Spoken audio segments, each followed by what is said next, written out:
আষাঢ়ের এক প্রভাত, দক্ষিণেশ্বর মন্দির চত্বর স্নিগ্ধ আলোয় ঝলমল করছে। আজ রথযাত্রা। বাতাসে একটা বিশেষ পবিত্রতা ছড়িয়ে আছে। গঙ্গার পাড়ে যেন ভগবানের রথ এগিয়ে আসছে, মানুষের হৃদয়েও যেন আনন্দের রথযাত্রা শুরু হয়েছে। ঠাকুর রামকৃষ্ণ পরমহংসদেব সেই সকালে ছিলেন ঈশানবাবুর বাড়িতে, পরে দক্ষিণেশ্বরে ফিরে এলেন। সন্ধ্যা হতেই শুরু হলো কীর্তন। মন্দির চত্বরে ঢাক কাসরের আওয়াজে চারিদিক মুখরিত। গানের সুরে গায়ক গাইছেন আমার গৌর নাচছে, ওর ঠোঁট থেকে বেরোচ্ছে হরিবোল হরিবোল। এই গান শুনে ঠাকুর হঠাৎ যেন অন্য জগতে চলে গেলেন। চোখ উজ্জ্বল, মুখে আনন্দের দীপ্তি।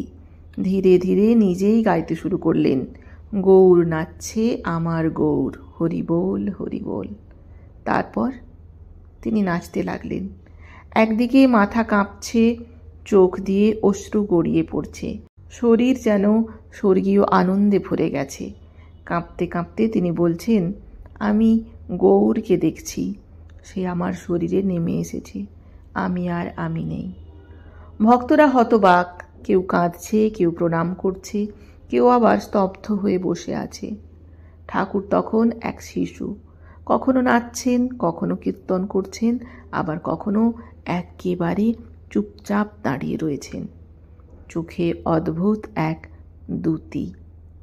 এইভাবেই রাত কেটে যায়। পরদিন সকালের আলো যখন মন্দির প্রাঙ্গণে পড়ে, তখনও ঠাকুরের মুখে রয়েছে সেই উজ্জ্বল শান্তি।